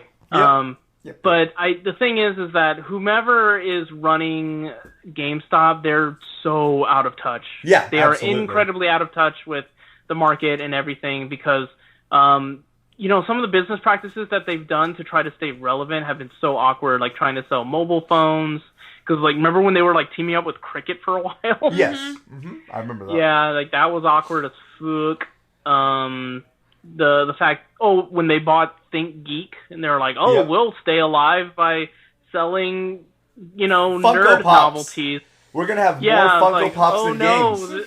All of our real estate is being used up by this. Yep. Shit. I think they even closed the actual physical store they had. I don't even think that's open anymore. Yeah, I haven't been I never there. went. I haven't been to the mall in a while, so I don't know. Yeah, and then I even remember hearing from one of our mutual friends a few years ago, Crystal, when she was working for Game Over at the time. I remember she mentioned that GameStop has been trying to get into the retro gaming market. I know most of their inventory is just online. Yeah, it's online. But yeah, it's kind of like too little, too late. Y'all kind of should have just stuck with that. Plus, their online service, I could speak from personal experience, is bullshit. Mm-hmm. It's really bad. I believe it. It's really bad. Think But Geek yeah. is still open at the malls, guys. okay, well, It's fuck coming 'em too. soon, though. But Think they did this. take Oh, down the okay. Think Geek website, which I was sad about. Yeah, I heard that one was pretty much soon to be dead. Yeah. But I don't should think be. this new decision for esports is going to work out either. I think it'll gouge them for harder, and it's going to expedite their death. Mm-hmm. Yeah. And I mean, I personally still like buying physical copies when I can because I just get paranoid about, licensing shit where you're not going to be able with to the way play a everything, game online. we talked about that. So yeah, Yep. it's a very real But- fear. Did you get your? But there's still a few MK11 places you can back? go. Best Buy or Oh. Target. No, that's a good question. Mallory asked you if you got your MK11 back. Oh, yes. Yes, I did. Was it in the Yeah, console? It was in there? I called them the next day during my lunch break. And so that was an awkward situation because the guy said he was going to give me a call back and never did. So I had to call them again Classic my- retail. once my shift was over. But, someone else answered and she found it. So I just Whew. stopped by after work Lucky and they had duck. it. And they're like, so were you wanting to trade it in or keep it? I was like, no, keep it. No, yeah, give me that shit. Get out of here. Stop Yeah. touching it. Like, Give me Persona Q on PS3. Anyways, oh, yeah, Persona Q on PS3. That's my favorite game. my favorite. Let's see. Wrapping it up because we're going a bit over time. I was just going to talk about real quick about Marvel vs. Capcom Infinite. First of all, no one gives a fuck. But second of all, someone, what was it? Was it that one, like that Filipino gamer guy, whatever the fuck his name is, the one who got banned for like always leaking shit. Apparently, they were doing some deep diving in the coding and stuff like that, and it looks like at one point before the game massively just flopped, they were looking to have it looked, again, this was based on data mining, so that's, as reliable as whatever, but 61 characters was apparently going to be the final roster. I didn't know that, so I thought that was interesting. But I think the discussion on it basically went like, okay, even if it was 61 characters and even the ones that we know and love and some new ones, if they all look like shit like they did, what does it matter? Fuck them. Yeah, I think, I know Maximilian Dude kind of briefly mentioned that. Yeah. Because he did a video about 7 ways to fix Marvel. Uh-huh. And he blatantly said, like, forget about MVCI. You can't fix it at this point. Yep. Like, it's a dead game. Just make a new one. He did state that I guess the business relationship between Capcom and Disney is still surprisingly good. Which because is weird. they are releasing those weird, like, retro arcade cabinets. Yeah. They're like $400. Well, they're releasing one that's going to come with a bunch of Marvel games, like the old Marvel versus Capcom and like the old Punisher arcade game. Marvel. And hell yeah, that one's good. Like, I love that one. Yeah, and he's like, this thing would not exist unless they were still on good terms. God damn it. So. God damn it, I need $400 now. I'm gonna buy it. Yeah, so there's that. But yeah, no, I don't know, if they would have made an announcement today, probably would have been a good day if they were going to make a new Marvel. So, But yeah, I did hear about that. There was apparently supposed to be like this huge roster, but alas, the game just didn't live to meet that roster. But we'll see. Hopefully the next one. Hopefully, like you said, it seems like they're still on good terms. So hopefully there is a next try, and I really hope they learn from their mistakes and just watch Max's video. Yeah. So hopefully. Speaking of games that were supposed to be good, Destiny, they were talking about it recently because obviously they had their breakup with Activision, and Activision actually let them keep the Destiny franchise. So they talked about their whole reboot plan, the Shadow, whatever the fuck they're going to call it, or some bullshit. They had some subtitle, but basically they're going to relaunch Destiny. They're going to do what they've always wanted to do since day one, which, we've had this conversation several times before about Destiny being a quote-unquote 10-year game and then only lasting 2 years, and Destiny 2 came out and so on and so forth. And they were talking about how a lot of that had to do with Activision's nonsense and not letting them do what they want to do. So now they're going to finally try to do it, and it seems like they're going to go the Warframe route and kind of just revamp the whole game. At least for the year one content, the brand new year one content is going to be like a free-to-play type thing where they're going to try to win everyone's trust back and get them on board. And then eventually start doing regular expansions, but they do want to keep this as Destiny will just be Destiny and maybe change the subtitle, but no more launching 1, 2, 3, 4, 5, 6 every couple of years, and just make it this ongoing supported thing like they kind of wanted to do since the get-go. So now that Bungie has their hands on it, this is their chance to prove if this is all bullshit and blowing smoke up our ass, or if we will finally get to see what the Destiny they always wanted to produce will actually come out. So we'll see. Yeah. When it comes out, I might actually check it out because I didn't inherently hate Destiny. It's just that Destiny 1 and Destiny 2 both came out of the gates with nothing to do. Like, it was just so hollow and, like, you ran out of shit so fast in that game. Yeah, for Destiny 1, I think it wasn't until, what was the Taken one? Taken, yeah. I can't remember the name. Yeah, and then... And Rise of Iron Lords. Iron Lords. Shit. And then Taken King was when I came back. Taken King, yeah. Yeah, like it wasn't until those where it started becoming really good. Way later, way later. Yeah, like initially playing, like it was really exciting, but then once you got to the end game, I got insanely bored. It's like, oh, all we do is shoot at a cave? Why? Yeah. Oh, I got these purple engrams, but they're all blue, dabba-dee-dabba-die, why? Yeah, it was really disappointing because when Destiny 1 first came out, I remember we all played it quite a bit, and I mean, I was pulling like, there were some days I was pulling 9-hour days of playing that game. I was so obsessed with it. And then once I squeezed all the juice out of that orange, I realized there were no more oranges left, and now I want an orange. But it just, what was the point? Oh, right.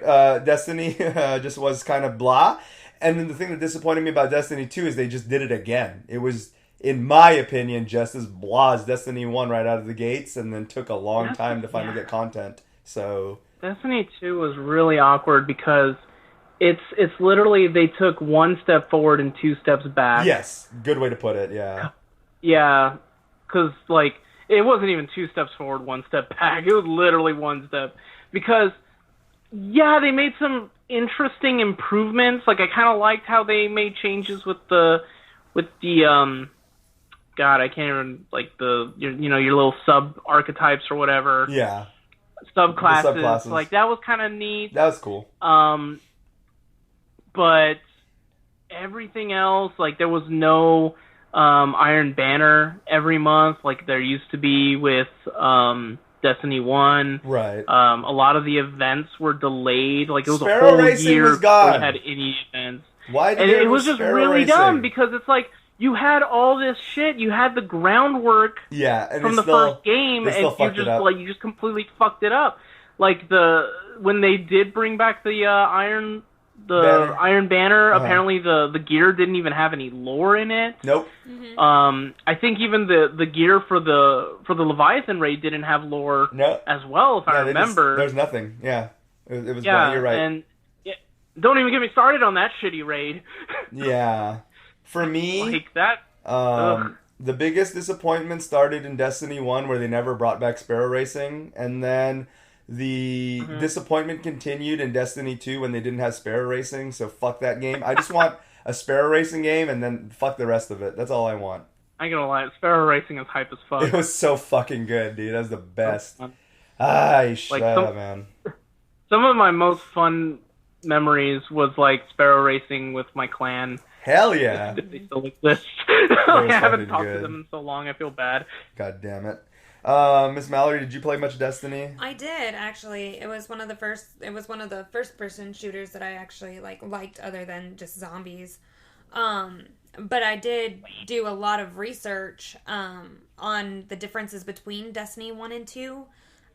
Just because I knew, because I started with Destiny 2. I didn't play Destiny 1. Uh-huh. I did go back and play Destiny 1. Oh, God, I'm so sorry. It's okay. But I really did love the story of Destiny 1, the lore and stuff. And then when I was playing Destiny 2 after that again, there just wasn't any of that in there. And apparently the reason there wasn't much lore is because they didn't want to continue the story. Activision didn't. This story sucks ass. Fuck it. It was more Activision didn't want them to do that? It was more like, you did really well on this certain point, so we're gonna keep it like this. So have fun redoing the game again. Yeah, I remember. But not the lore part. You could take that out and people won't notice. That's what happened with Anthem, actually, because EA was talking about, because BioWare wanted to do... It was basically supposed to be this whole lore-rich, you're all Iron Man suits, whatever. Anthem was supposed to be good. And one of the things that EA's representative talked with BioWare was saying that, people don't give a fuck about lore. Everyone just skips cutscenes. So even though you guys spent a lot of effort in that shit, let's not do that. Everyone just wants to get to the shooting. So take this lore out. So that's just the point we're at now, where companies like Activision and EA are legit get this fucking lore shit out of my face. Which really sucks, because if you go back and look at the lore, because my whole clan just really loved the lore from Destiny 1, and they would tell me every little piece and every little part. Mm-hmm. Even though at first I was like, I don't really care. I don't care about this game. I read the Grimoire. I'm just playing this. But actually the lore was super good, and I'm a little upset that I didn't really appreciate it until later.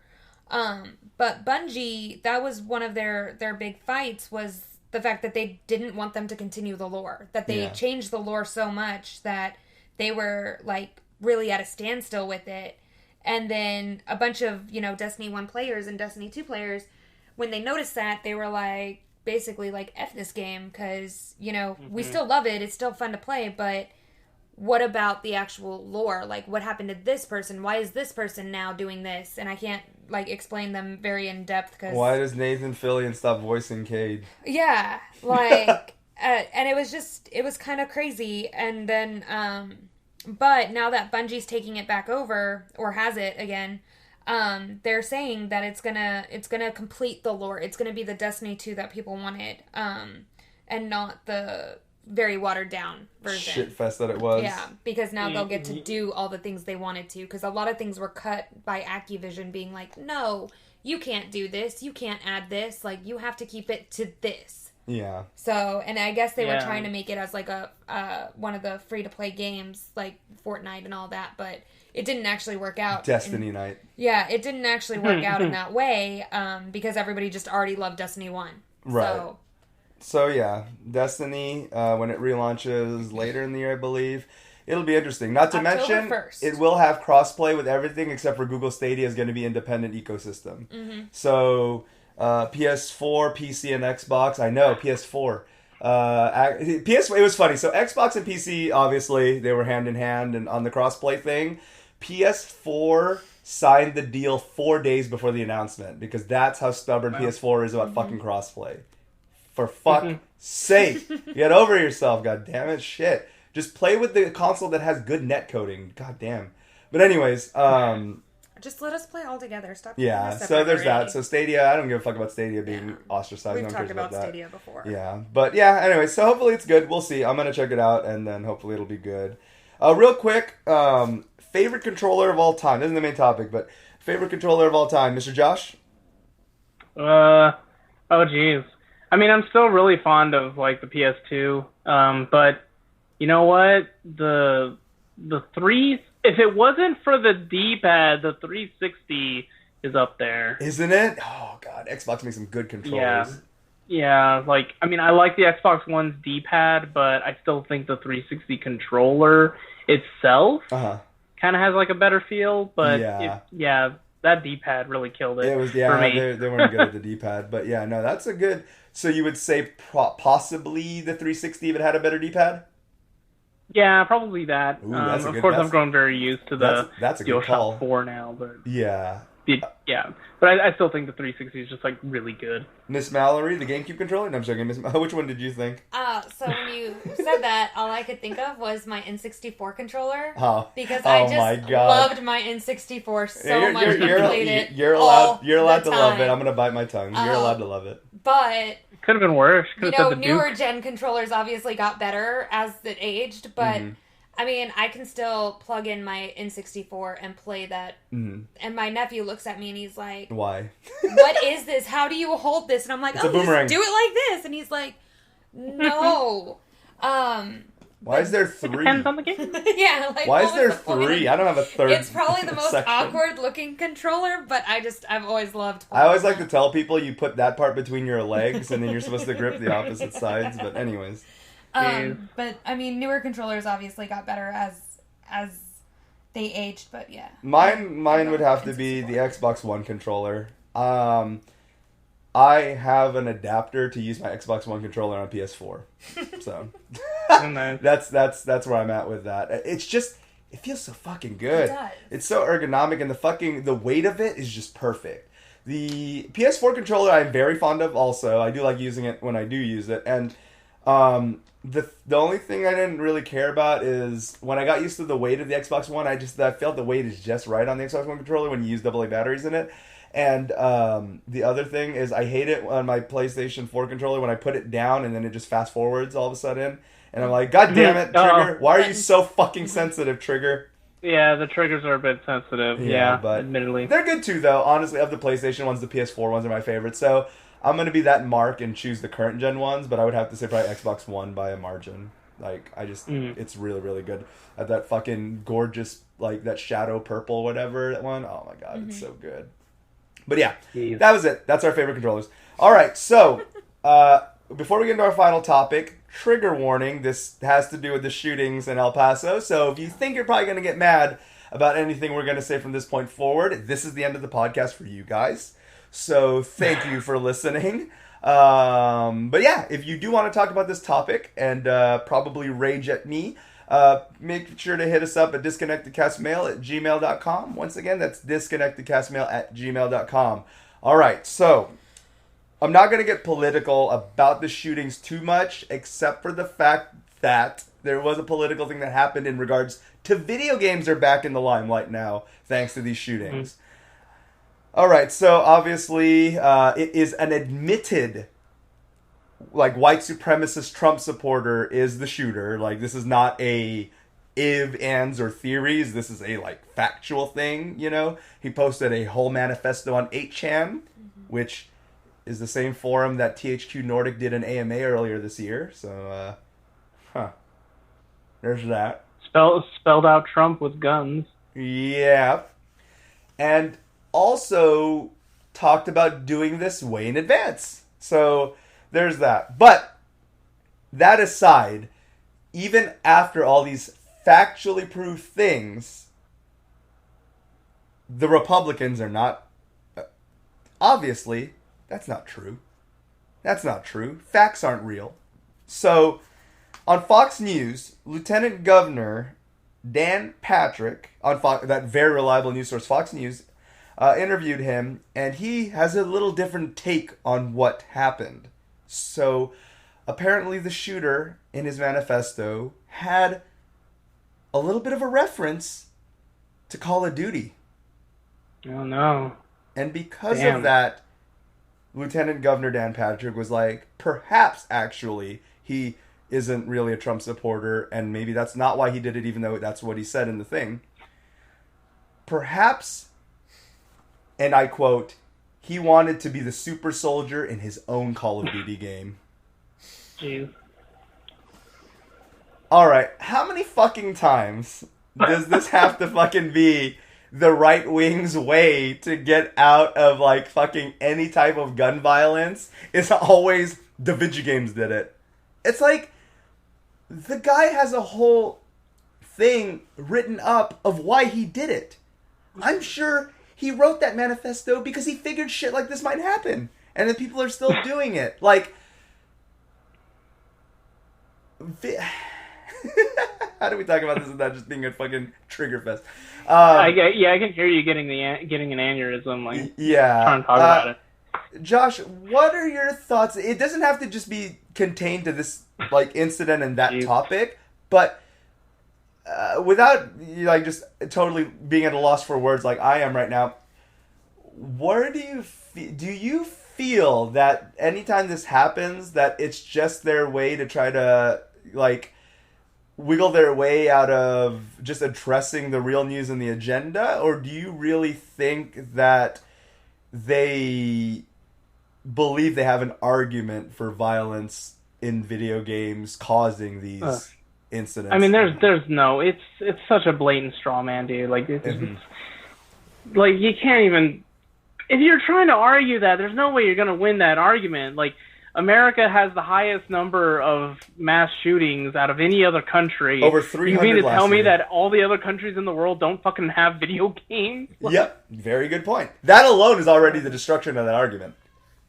Yeah, it's stupid, man. It's so stupid.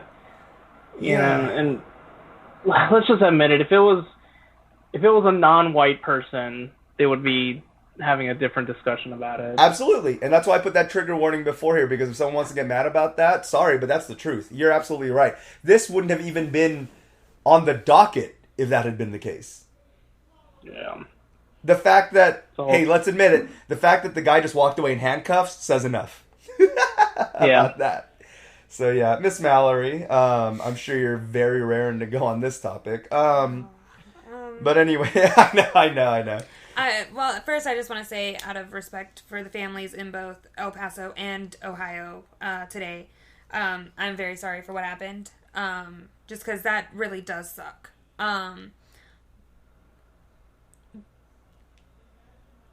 I honestly think they need to get off of the whole video games creates violent people thing. It's just like when, it's just another thing, sorry, I'm You're reading some of these things, and it's just like disgusting to me. It's really bad. I mean, there was a soldier there who is literally held children at the mall to take care of them, and he admittedly plays video games. Just saying. So it's just like disgusting for them to continue to blame video games, just like they did rock music, rap music, any horror film. Like, how about you guys actually start taking a little bit more of control and focusing on the actual problems than blaming it on an industry that literally doesn't, like, they don't emphasize that. This guy wrote a manifesto and only parts of it have been released, because I've been watching this stuff since last night when I heard about it. And literally he's talking about killing immigrants, which I already find disgusting, like to kill anybody. So instead of looking at the actual issues and trying to figure that out, they want a scapegoat, basically. Right. And, like, I mean, I'm sorry. I've never felt like I should go out and hurt people because I like to play Call of Duty. Right. I feel that way because of totally separate reasons. Like, not because I play video games. Yeah. Like, I mean, people piss me off all the time, but I'm not going to go and do something like this. Yeah. And unfortunately, I mean, I don't know what this guy was thinking. I mean, I haven't read the whole manifesto, which is something I do anything because I love, like, the darker side of life. But to say that it's chalked up all to video games, like, that's not it. And even in his manifesto, it's very clear what his intention was. Not, and it also says, like, dehumanizing humans in it. The lady said that video games dehumanize individuals. Her name is, or Kevin McCarthy, sorry. A guy said that. And it, like, that's just disgusting because I don't know anybody who I've played with online or, you know, anything who don't still see regular humans as regular humans, if that makes sense. Right. Does it? No, yeah, I So instead of trying to tarnish video games again and use them as an scapegoat, like, maybe we should actually look at the issues, because that's for me, the really fact that the guy... The biggest example for this to me that, like, shows just how stupid this entire blaming video games thing is in the past, it's always just been kind of like a quick pull or just trying to throw it as a red herring to the argument. But this guy wrote a full manifesto on his intentions and why, and they still just zoomed in on one sentence and was like, there it is. And ignored, like, 99% of the manifesto to just zoom in and stretch out that one sentence to be a manifesto in itself. The fact that people are still doing this when the proof is right next to their bullshit, like, you know, rhetoric is, like, insane to me. That people are that blind, ignorant, stupid, whatever you want to call it, that you can put it's right next to each other. Like, it's actually right next to each other and you're still like, it's that one. One of the things that was apparently taken out of the manifesto was the fact that, this is a quote, the attack is a response to the Hispanic invasion of Texas. And that's a quote from the manifesto, which, I mean... He just said his objective right there. Yeah, like, that has nothing to do with video games, people. Right. But instead of focusing on that, because that's going to anger people, they'd much rather just anger a bunch of nerds who literally just like to play video games, instead of actually looking at the problems that we're having. So... For me, like I said, I'm sorry to the families out there. Positive thoughts to you guys. It really sucks, but unfortunately, this is where we're at with it. And it sucks. Like, yeah. But yeah, hopefully he gets his due. What he's, you know, what I mean, obviously, he just deserves to just be fucking, like, chopped into, like, several pieces or dragged by a car. But we're not gonna get that, unfortunately. But he is gonna be tried twice, federally and, you know, state. So and both times he's gonna be. I think charged. I did see something that stated that they actually are finally investigating it as domestic terrorism, which is a step forward if that's true. Correct. Yeah, they actually are. Thankfully, it is going to be treated as a full federal case as terrorism. Correct. So I agree. He's That being is charged under hate crimes as well. correct. Yeah, they are addressing the fact that he's going to be charged under hate crimes, and it is going to be seen as an act of terrorism. So, thank goodness, I agree with you, Josh. Thank goodness, out of all this, at least we can say that is a bit of a step forward. Even if the right-wing nuts are just being insane at this point, at least the law itself is actually kind of being reasonable in how they're handling this. So, I swear if he gets acquitted, I am going to lose my mind, because that would just... I don't even get into that, but that would just be awful. But anyways, yeah, again, we wish the best for those families. That's all we can really do. Honestly, there's no way to that you can ever recover this in lieu of being able to reverse time and stopping this. It's scary to know that someone can publicly post about they're going to do this and it still won't be stopped.